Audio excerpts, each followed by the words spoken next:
Hi, we're here with Laura Schuff of Ville Platte, Louisiana. And Laura has a very nice table with a little bit of history.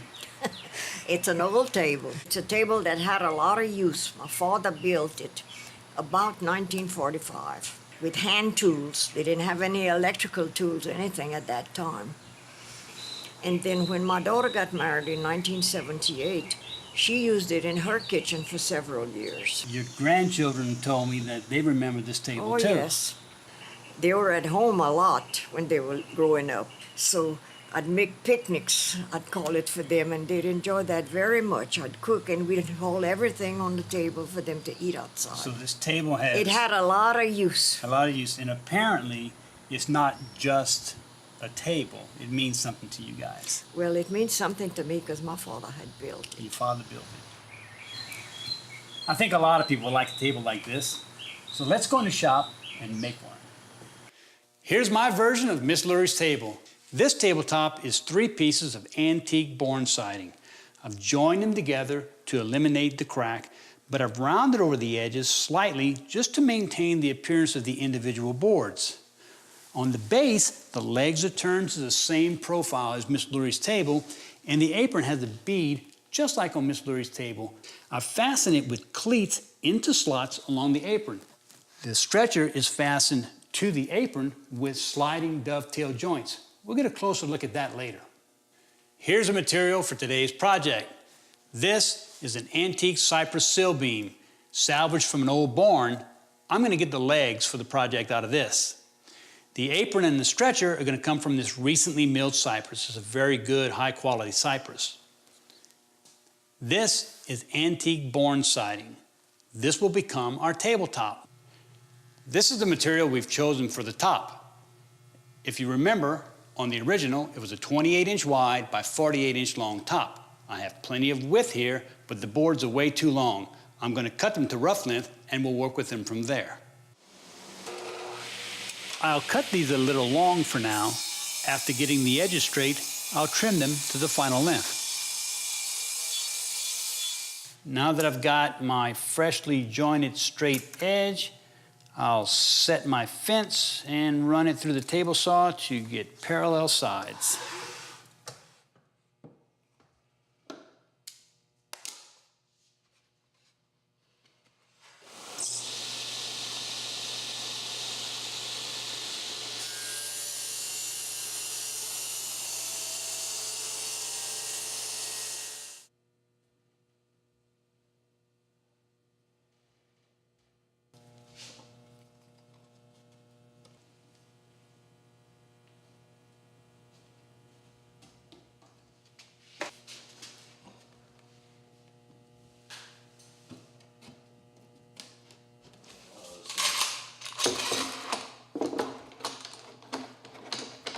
Okay, I've cleaned up the last bit of glue. We'll set this aside and we'll start on the base tomorrow. We're going to begin our base by turning the legs. As I mentioned before, they're going to come from the cypress sill beam. The first thing we need to do is machine 3.5-inch square blanks. Take those blanks to the lathe and turn them to profile. Using this duplicator, I'll start by rounding the stock with a gouge. With the template installed, I'll use my pattern-following knife to make shallow, gradual cuts until the follower meets the template profile. Keeping the follower tight against the template, I'll move slowly and let the knife do the work. There's still room for hand tools to clean up and get crisp, sharp edges. On my leg, I cut a 3/4 of an inch wide mortise, so I'm going to need a 3/4 of an inch wide tenon.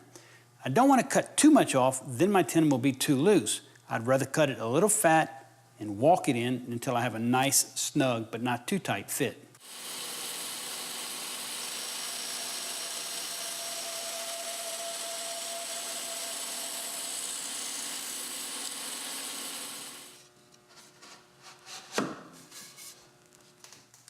Perfect. Well, here's my version of Miss Lurie's table. It's going to be a popular project because since we started, I have orders for 5. Now, they're from my daughters, but that's okay, because 65 years ago, when Martel Fuselier made a table for his daughter, he thought he was building furniture, but what he was really doing was making tradition.